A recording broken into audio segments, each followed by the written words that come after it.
Hello, नमस्कार और आदाब सब दोस्तों को आपके दोस्त और गाइड इरफान की तरफ से एक बार फिर आपके अपने चैनल एस्ट्रो एश्योरेंस पर। मेरे पास सलाह मशविरे के लिए आते हैं, फिर मुझसे कुछ ऐसे सवाल पूछते हैं जो बहुत कम लोग उठाते हैं। ये ज्योतिष के बहुत बारीक और गहरे पहलू होते हैं और हर कोई इनके बारे में पूछता भी नहीं और कई ज्योतिषी इन्हें चेक भी नहीं करते। और ऐसे में जब कभी कोई मुझसे आपकी कुंडली के इन्हीं पहलुओं के बारे में सवाल पूछता है तो मुझे रुककर गौर करना पड़ता है कि अरे, आखिरी बार मुझसे ये सवाल कब पूछा गया था। और कुछ ऐसे मुद्दे होते हैं जिनके बारे में लोग पूछते नहीं क्योंकि बहुतों को इनकी खबर ही नहीं होती। ज्योतिष का एक ऐसा ही अंग है जो पुरानी ग्रंथों में आता है, ज्योतिष विद्या भवन, जो दक्षिण भारतीय ज्योतिष में या खासकर केरल में अधिक इस्तेमाल होता है और उसमें दग्ध राशियों का जिक्र मिलता है। दग्ध राशियां दुनिया भर के ज्योतिषी इस्तेमाल भी करते हैं, लेकिन बहुत कम और बहुत लोग नहीं जानते कि इन्हें सही तरह से कैसे पढ़ा जाए। कैलकुलेशन तो अलग मामला है। तो चलिए आज बात करते हैं, दग्ध राशि होती क्या है, इसकी अहमियत क्या है, इसका हिसाब कैसे लगाया जाता है, इसे कैसे देखना चाहिए, कैसे पढ़ना चाहिए और आप अपनी कुंडली में इस दग्ध राशि को कैसे महसूस कर सकते हैं। सबसे पहले दग्ध का मतलब क्या है। दग्ध मतलब जली हुई राशि। अब राशि कैसे जल सकती है। राशि किसी खास हालत या किसी खास विवरण की वजह से जल सकती है, यानी किसी ऐसी शर्त की वजह से जिसमें वो राशि हो और इसी वजह से वो जली हुई कहलाती है। तो जो राशियां कुछ खास तिथियों में पड़ती हैं उन्हें दग्ध राशियां जली हुई राशि कहा गया है। तिथियां क्या होती हैं। तिथियां और कुछ नहीं बल्कि वो समयखंड हैं जो एक शुक्ल पक्ष से दूसरे शुक्ल पक्ष तक बनते हैं। बीच में कृष्ण पक्ष भी आता है, मतलब एक अमावस्या से दूसरी अमावस्या तक, और बीच में पूर्णिमा आती है, यानी वो दौर जब सूरज और चांद एक साथ होते हैं, न्यू मून के वक्त से लेकर पूर्णिमा तक और फिर वापस। इसलिए संक्षेप में वो चांद जो हर दिन बढ़ता है क्रिसेंट से फुल मून तक और फिर घटता है वैनिंग मून होकर और अंत में फिर अमावस्या पर आकर रुकता है। तो अमावस्या से अगली अमावस्या तक का ये 30 दिनों का दौर तिथि कहलाता है। इस 30 दिनों को 30 हिस्सों में बांटा जाता है जो चांद और सूरज के देशांतर लॉन्जिट्यूड के फर्क पर निर्भर करता है और हर हिस्सा 12 डिग्री का होता है, यानी 12 डिग्री गुना 30 दिन 360 डिग्री पूरी राशि चक्र। तो एक अमावस्या से दूसरी अमावस्या तक के ये 30 दौर तिथियां कहलाती हैं और हर तिथि के लिए कुछ दग्ध राशियां बताई गई हैं। अमावस्या और पूर्णिमा को छोड़कर जहां सूरज चांद का फर्क शून्य या नहीं लिया जाता, बाकी के 14 दिन न्यू मून से फुल मून तक और अगले 14 दिन फुल मून से न्यू मून तक, ये सब तिथि काल कहलाते हैं। यानी न्यू मून से फुल मून तक 14 तिथियां और फुल मून से न्यू मून तक 14 तिथियां, और ये तिथियां दोहराई जाती हैं।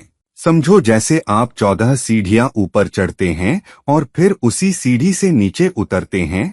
हर पायदान पर ऊपर जाते वक्त भी पैर पड़ता है और नीचे आते वक्त भी, यानी हर पायदान दोहराया जाता है, चढ़ते और उतरते दोनों वक्त। बिल्कुल यही बात जब आप अमावस्या से पूर्णिमा तक जाते हैं, कुछ तिथियां आती हैं और जब पूर्णिमा से वापस अमावस्या तक आते हैं तो वही 14 तिथियां दोबारा आती हैं।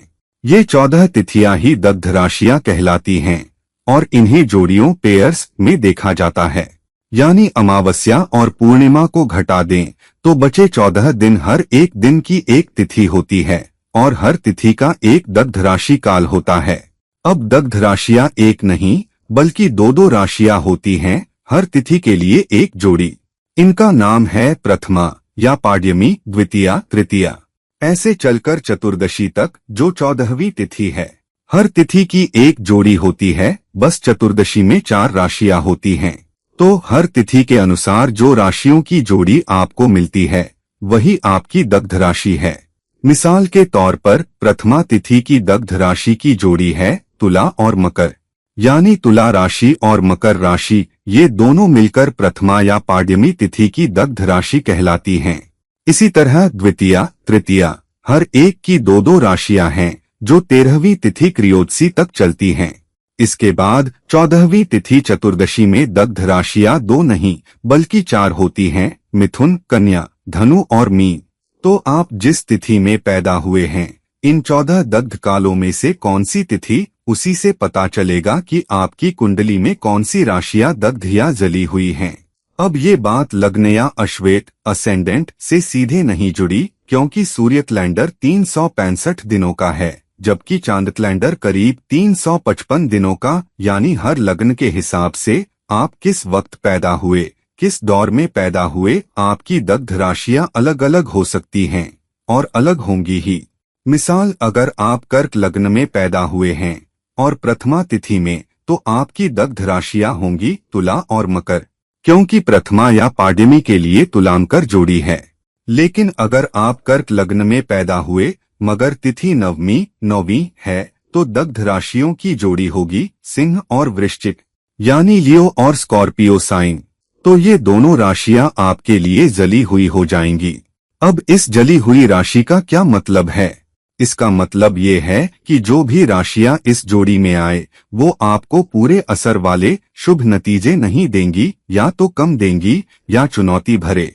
जिस भी भाव हाउस में ये राशियां पड़ेंगी, उस भाव के नतीजे मुश्किल या कम होंगे।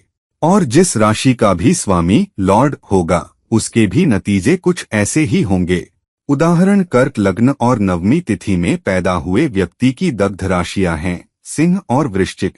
कर्क लग्न में सिंह दूसरा भाव होता है और वृश्चिक 5वां भाव। तो इस इंसान के लिए दूसरा भाव सिंह चुनौती वाला होगा। परिवार, आमदनी, बचत, पारिवारिक मूल्य, परंपराएं, इन सब में रुकावट या कमी हो सकती है। और 5वां भाव वृश्चिक, संतान, सट्टेबाजी, नौकरी बदलने आदि, इनमें भी नतीजे कम या मुश्किल हो सकते हैं। इसलिए इन भावों और इन राशियों के स्वामियों लॉर्ड्स पर भी निर्भर करेगा कि कितनी चुनौती होगी।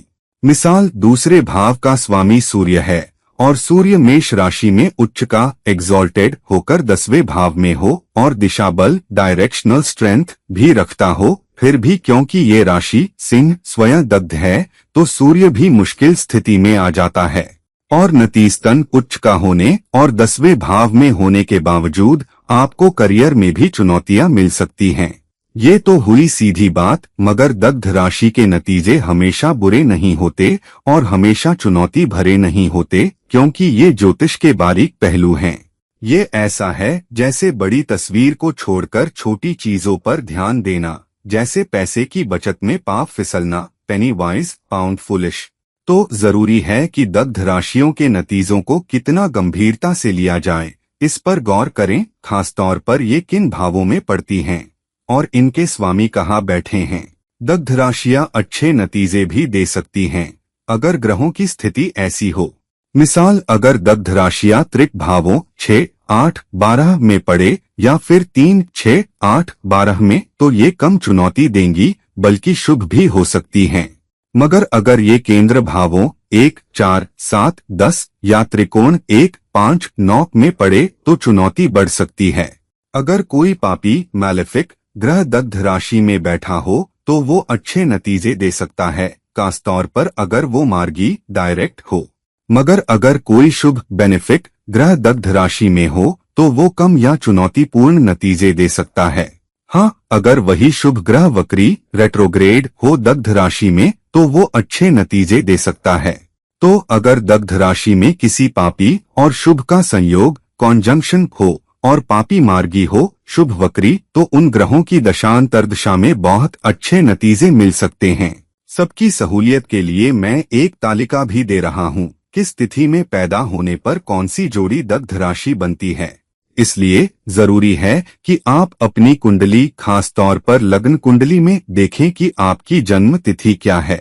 ऑनलाइन सॉफ्टवेयर भी आपको कुंडली बनाते वक्त जन्म तिथि देते हैं, तो अपनी तिथि देखें। क्या आप प्रथमा, द्वितीया, तृतीया, चतुर्थी, नवमी या चतुर्दशी आदि में पैदा हुए हैं, उसी से मालूम होगा कि आपकी दग्ध राशियां कौन सी हैं।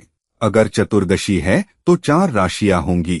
इसके बाद ये राशियां आपकी कुंडली के किन भावों में पड़ती हैं, उनके स्वामी कहाँ हैं, उन भावों में कोई ग्रह है या नहीं, वो पापी हैं या शुभ, उनके स्वामी कहाँ हैं, इन सब के आधार पर आप अंदाजा लगा सकते हैं कि दग्ध राशियों से आपको थोड़े कम शुभ या थोड़ी ज्यादा चुनौती वाले नतीजे हो सकते हैं, खासतौर पर दशांतर दशा और गोचर ट्रांजिट के दौरान, या फिर जब कोई पापी ग्रह इन दग्ध राशियों पर गोचर करे तब भी चुनौती मिल सकती है।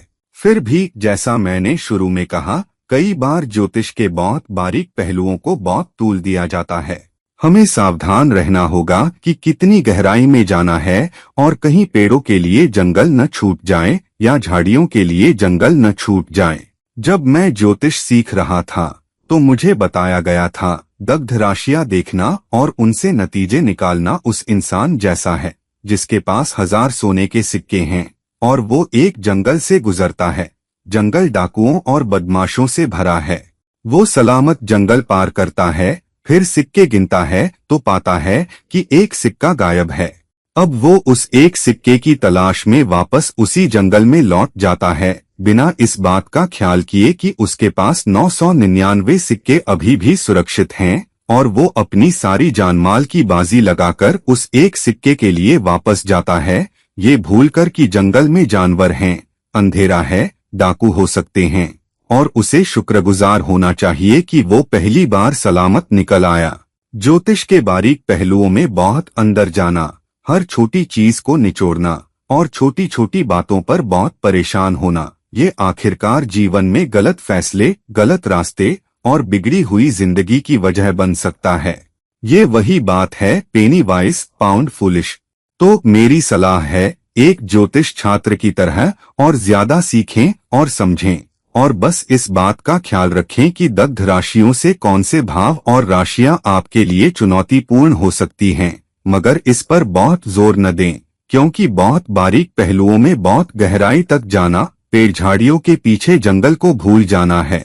तो दोस्तों, अपनी अपनी कुंडलियां देखें, दग्ध राशियां समझें, मगर इनका बहुत बड़ा रोल न समझें और इसे फलित ज्योतिष प्रेडिक्टिव एस्ट्रोलॉजी का बहुत छोटा सा अंग मानें। अक्सर ये आम तौर पर व्यक्तिगत स्तर से ज्यादा सामूहिक, मंडेन या वैश्विक स्तर पर इस्तेमाल होती हैं। ये बात ज़हन में रखें जब आप सोचें कि इनसे आपको कैसे नतीजे मिल सकते हैं।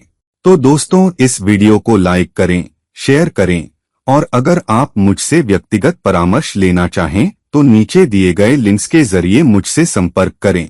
किसी और वीडियो के साथ किसी और वक्त मिलते हैं। ये हैं आपके दोस्त और गाइड इरफान, साइनिंग ऑफ। नमस्कार।